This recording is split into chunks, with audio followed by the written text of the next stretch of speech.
I'm Dr. Joe Esposito, and welcome to our podcast, For the Health of It. Remember to subscribe to our podcasts, and I'll help you naturally get well and stay well. The information presented on this program is not intended to take the place of your personal physician's advice, and it is not intended to diagnose, treat, cure, or prevent any disease. Discuss this information with your own physician or healthcare provider to determine what is right for you. Are you suffering needlessly? Dr. Joe can give you advice on how to naturally get well and stay well. Dr. Joe Esposito. This week we're going to talk about food allergies and food intolerances. Now, so many of you are having health issues that are related to what you're eating. And so many times people don't get it. I was talking to a patient of mine yesterday, and she was saying that her grandbabies are crying all the time, a boy and a girl, little babies, and they cry, and one cries and the other cries, and on and on and on and on. And then I said, well, what are the kids getting fed? Well, they're being fed cocoa. They were on a cocoa kick for a while, and chocolate and donuts and cookies and eggs. And the one kid did have a banana, though. And I said, well, a lot of that could be food intolerances or food allergies, because you got to realize something.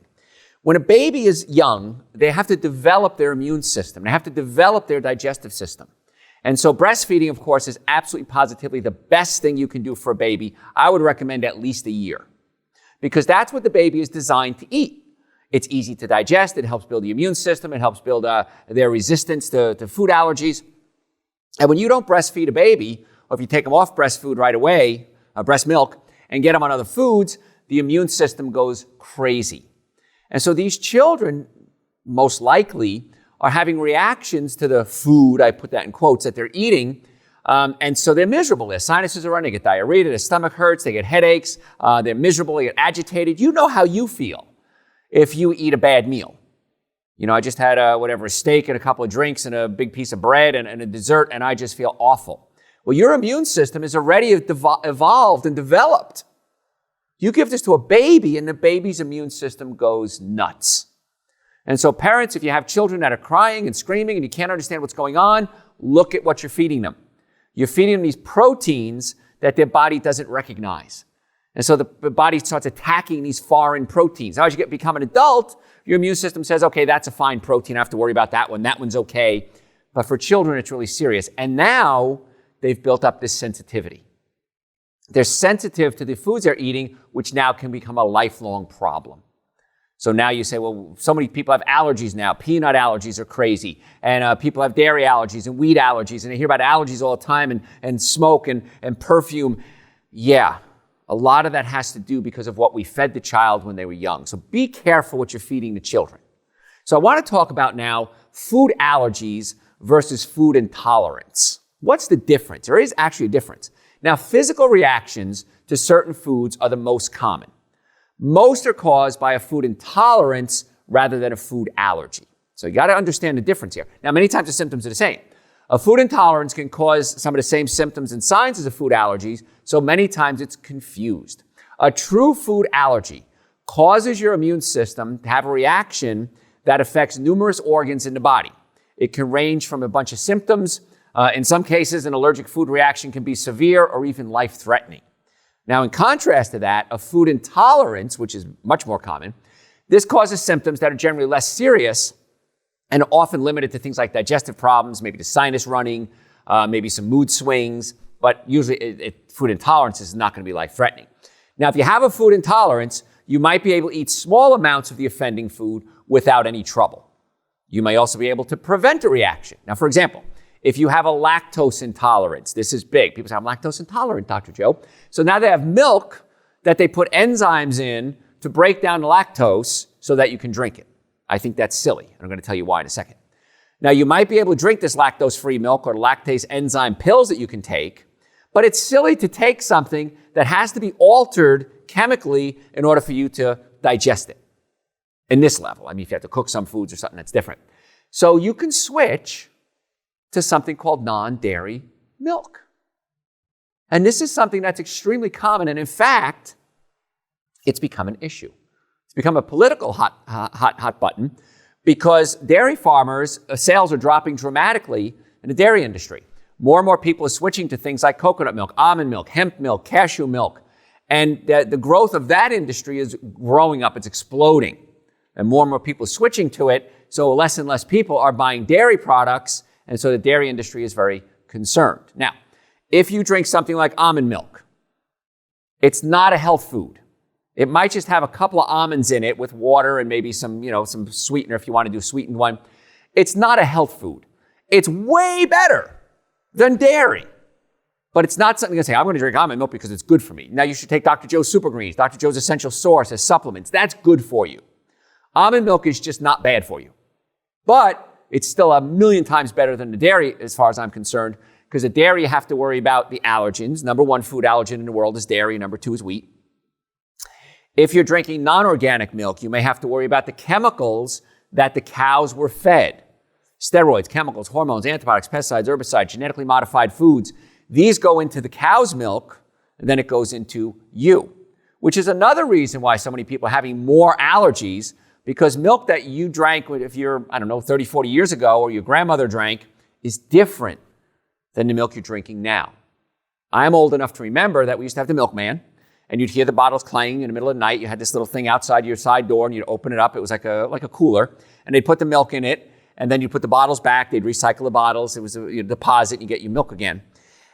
Milk, but then, was different. It had something in it. Now, what was that something? Oh, that's right, flavor. It actually tasted like something. And whatever they fed the cow, that's what the milk tasted like. Because I would remember tasting milk and it would be sweet. Well, maybe they ate clover, Or they had an onion flavor. Maybe they ate some scallions that grew in the field because the cows were out in the pasture. Now the cows are fed soy or corn. This is not a food that a cow would naturally eat. And it raises the omega-6 fatty acid levels in the milk and lowers the omega-3 fatty acids. Now, omega-3 fatty acids are essential for brain function, for anti-inflammation. It helps the body work more efficiently, helps the immune system. So something high in omega-3 fatty acids, probably better for you. Now we're putting omega-6 fatty acids into the dairy products. Omega-6 fatty acids in large quantities are inflammatory. It's causing an inflammatory reaction. And so people will be more likely to have an allergy to it. So the milk today is different. So if you're going to drink milk, cow's milk, I'm going to suggest you do organic only. You're going to avoid a lot of those potential dangers that are in there. The other thing, if it's legal in your state, is to drink raw milk. Now in Georgia, I know it's not legal for humans to buy raw milk, but they can buy it for their animals. Now, it's up to you what you want to do, but if it was up to me and I drank milk, which I don't, I would drink raw cow's milk if I drank it. But a better choice is just don't drink it. You're going to avoid all these possible allergies and inflammatory reactions. So, causes of food intolerance. They can include things like absence of an enzyme that you need to fully digest the food. And lactose is a perfect example. Lactose intolerance is very common. It's more common in people south of the equator than north of the equator. Asians have more milk intolerance than Europeans. Still, it's a problem for everyone because you don't produce the lactase to break down the lactose. And lactase is the enzyme that you need to break it down. Now, when you're an infant, when you're a child, because people say, well, Dr. Joe, what about breast milk? You just said breast milk is the best thing in the world. When you're a child, you produce a lot of lactase, but the lactose in your species milk, whether you're a cow or a dog or a cat or a human, the lactose is different, so you have different types of lactase to break down the lactose. Lactose is the sugar. As we get older, our body's ability to produce lactase drops dramatically. Some people have more reactions than others. Some people, it's a genetic flaw. Well, I shouldn't say a flaw, it's a genetic situation. So you just got to be careful with doing milk after you're weaned off the breast or whatever it is that you're drinking your milk from, because that's how the body works. That's how nature works. Remember the commercial? It's not nice to fool Mother Nature. That's what you're doing when you're putting things in your body that you shouldn't be eating, like another mammal's milk. So my recommendation, if you're having food allergies and food intolerances, just get off the dairy altogether and go to the non-dairy substitutes, which is real easy. Irritable bowel syndrome is oftentimes a symptom that people have to dairy products and food sensitivities. This chronic condition can cause cramping, constipation, diarrhea. Sensitivity to food additives is another one we got to worry about. Now, for example, sulfites are used to preserve things like dried fruit, canned goods, wine, and it can trigger asthma attacks in sensitive people. It can trigger headaches in sensitive people. So I tell you to eat a lot of fruits, vegetables, nuts, and seeds. If you're going to eat dried fruit, make sure it doesn't have sulfites in it. How do you know it has sulfites in it? Number one, it's labeled. It has to be labeled. Number two, if you do organic, it can't have sulfites in it by definition. Number three, if it looks really pretty. You ever see apricots and they're bright orange and they look great, or dried apples or peaches and they're fresh and plump and juicy? That's the sulfites. Now, if you go to an organic dried peach or a dried apricot, it's shriveled up, it's brown, that's okay. Now, that being said, dried fruit is still a strong concentration of sugar. Because if you eat a whole apple, it's mostly water, and so it's not as concentrated as opposed to you sitting down and eating apple chips or dried apricots. You're going to eat a lot more, or apricots, depending where you're from. You're going to eat a lot more of the dried fruit. So you got to be careful with that. Small amounts of dried organic fruit, okay. Don't sit there and eat them like it's popcorn and eat a big bag of it. It's just way too much sugar, okay? Stress can cause food sensitivities or food reactions. If you have recurring stress or psychological factors, sometimes the mere thought of food can make you sick. My sister, when she was young, had barley soup and she got sick. The rest of her life, she couldn't eat barley soup. So there was an emotional component attached to the barley soup. When I was young, I got hit by a car. And I was in a hospital in Germany, actually. And I was visiting relatives. I was like 10 years old, got hit by a car. They thought I was dead. They covered me up on the side of the road. They had to go get ambulances. It was in a small town. And anyway, long story short, I moved when they put me in the ambulance. I wasn't dead. And I remember the last thing I ate before I got this severe head injury was something called kohlrabies. That was a food in Germany, and it was delicious. To this day, me thinking about kohlrabies makes my stomach turn, because when I got hit by the car and I had this head injury, I vomited for days. So the last thing I ate was kohlrabies. So there can be an emotional component to a food sensitivity. Now, the reason isn't fully clear as to why that happens, but it does. So think about that. If you have a bad experience with a certain food, that may be causing a sensitivity. Celiac disease. Celiac disease is has some of the features of a true food allergy because it actually involves the immune system.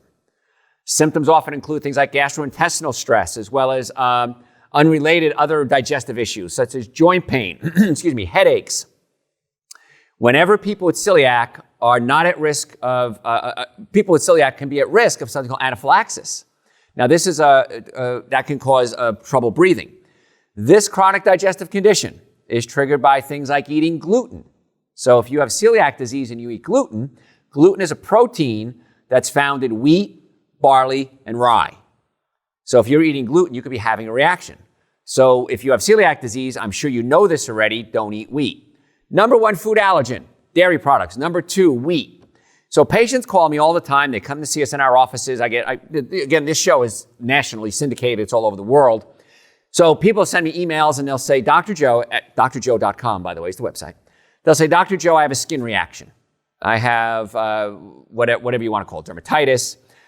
What should I do about it? And I said, whenever I see a skin reaction, the first thing I think of is a liver. And many times it's a food allergy or food sensitivity that's causing the liver to malfunction. So what I tell people, whenever I see psoriasis or any type of skin condition, give up all your wheat and all your dairy for 2 weeks. Not a bite, nothing, because that can trigger the reaction again. No wheat, no dairy. Barley and rye also fall under wheat. So wheat, barley, and rye all have this type of gluten in it that's not good. So wheat, barley, and rye and dairy, 0 for 2 weeks. At the end of 2 weeks, I want you to have something that has gluten in it and has dairy. And a good example of that would be pizza. Have a big slice of pizza. Have 2 slices of pizza. Have a milkshake with it. See how you do. If the skin reaction comes back, you're having a food sensitivity to the food, and you want to cut those foods out. It's pretty simple. And that's what we're going to talk about elimination diet a little later as to how to find out what you really have. So if you have a food allergy, you can be at risk of a life-threatening reaction called anaphylaxis. A food sensitivity may not cause it. Okay, so if the immune system is involved, if we can test blood for you and find out that you have this food reaction, that's when you have to be real scared. Now, if you have past reactions, even if they've been mild, understand that there may come a day where, boom, you have this blown up reaction and it can become life-threatening. Learn how to recognize a severe allergic reaction and know what to do if one occurs. You may have to carry an epinephrine shot with you for an emergency. where was it the other day? One of our patients was sending her kid to camp, and the kid has to carry what they call an EpiPen or an epinephrine pen in case she has a reaction. So if you know you're allergic to bee stings, if you're allergic to wheat or dairy, if you're allergic to peanuts, and you've had these sensitivities in the past, assume that you can have a worse reaction in the future. It can happen. If it never happens, great, but you want to be prepared for it. A food intolerance, again, it's not when the immune system is going to register. A food intolerance might be due to a digestive issue. I see this all the time. Patients come to me and say, Dr. Joe, I have food allergies. What do I do about it? And I say, let's talk about your digestive system. And I'm going to back up a little bit and talk about what your stomach does. Your stomach's job is to take proteins, and if you look at protein under a microscope, it looks like a ball of yarn. And your stomach has enzymes in it that unravel this yarn and start the digestive process. Then it passes from your stomach into your small intestine, where the pancreas kicks in and releases amylase, protease, and lipase. Lipase breaks down fat, protease breaks down protein, and amylase breaks down carbohydrates. And it gets into the system, and the protease breaks down this unraveled twine even further into something called amino acids. Now, the amino acids go into your small intestine, they get absorbed. The body says, ooh, we need valine over here, we need isoleucine over there. And the 20 amino acids are then distributed throughout the body to where they're needed. If you're not digesting your food properly, if you're not breaking down your proteins properly, these relatively big chunks of protein pass from the stomach into the small intestine where they can get absorbed. And these big chunks of protein can get into the small intestine and cause an inflammatory reaction. And when there's an inflammatory reaction in the colon, you can tear little holes in the colon, and this is called leaky gut syndrome. 20, 30 years ago, I was teaching leaky gut syndrome. No one thought it was real. What is leaky gut? It doesn't make sense. That's silly. Now, it turns out leaky gut syndrome is a real thing. Dr. Joe was right. Of course, Dr. Joe was right. Dr. Joe was right years ago about leaky gut. And now we're looking and treating people with leaky gut syndrome, where before I was like the lone wolf out in the wilderness talking about it. So one of the reasons you get leaky gut is food causes an inflammatory reaction. Many times it's undigested proteins. So if you're having gas and bloating and acid reflux, these undigested proteins can tear holes, gets into the blood, the immune system attacks them, and that can cause a reaction. So what do we do about that? We got to fix the digestive system. A couple of things we can do about this when it comes to food allergies and food sensitivities. Number one, avoid the foods that are causing the problem if you know what they are. Number two, do you have acid reflux, heartburn, burping, gas, bloating? You might want to come to see us so we can actually see if your stomach is pushed up against your diaphragm. Your stomach sits below your diaphragm, and it digests food and passes into the small intestine. If the stomach is slammed up against the diaphragm, you might have acid reflux and heartburn and burping and gas and bloating, and you feel like something's caught in your throat, chronic cough, sinus problems. That's the acid coming up into your throat. In our offices, I've trained my doctors to actually pull or adjust the stomach down away from the diaphragm. And when we do that, now the stomach is able to do its job more efficiently. If you're eating a lot of cooked foods, if you're over 30 or 40 years old, you might want to consider taking digestive enzymes. On the website, we have something called Dr. Joe's Digestive Enzymes. And whenever I eat a cooked meal, I take Dr. Joe's Digestive Enzymes because it helps break down the proteins and absorb my food more efficiently. If you're eating something raw food has digestive enzymes inherent in the food. So broccoli, cucumbers, tomatoes, avocados, salad, mangoes, whatever it is. And so about 70% of the food that you eat that's raw is digested by the enzymes that are in the food. That's awesome. The other 30% have to come from your body's own digestive enzymes. If you're eating a cooked meal, anything above 110 degrees, 100% of those enzymes have to come from your body. So now you're putting strain on your body to produce these enzymes, and as you get older, your enzyme levels drop. It's called aging. That's what getting old is. So as the enzyme levels drop, it's harder to digest food. And the thing that drives me insane is if you ever go to a senior housing, they're feeding a lot of these people cooked foods. And they're feeding them things that are going to make them sick. By simply adding a digestive enzyme to their diet or giving them something raw at every meal, everything changes. They're healthier, their brain is probably going to work better, digestive system works better, chances are they're going to live longer, it's going to spend a lot less money on health care. There's no downside. And it's cheaper. there's no downside to taking care of the digestive system to break the proteins into amino acids to prevent the leaky gut syndrome, to cause the immune system to react with the proteins that can lead to food intolerances and food allergies. Now, it's going to solve all the problems? No. But at least take these positive steps. Now, at our office, we can actually do a food allergy test in our office. We test for something called IgE. So if you want to test to see if you are having reactions, you can go to my website, drjoe.com, and you can come into the office, we can do it, or we can actually mail you the kit. And then you can do the test, mail it back to us, and we'll give you the results. So it's a good idea to test what you're having reactions to so you know what to avoid. You want to get the digestive system working. We may have to adjust your stomach, pull the stomach away from the diaphragm. My team of chiropractors that I've trained to do this are really good at it. And the reason I say that is I have this condition.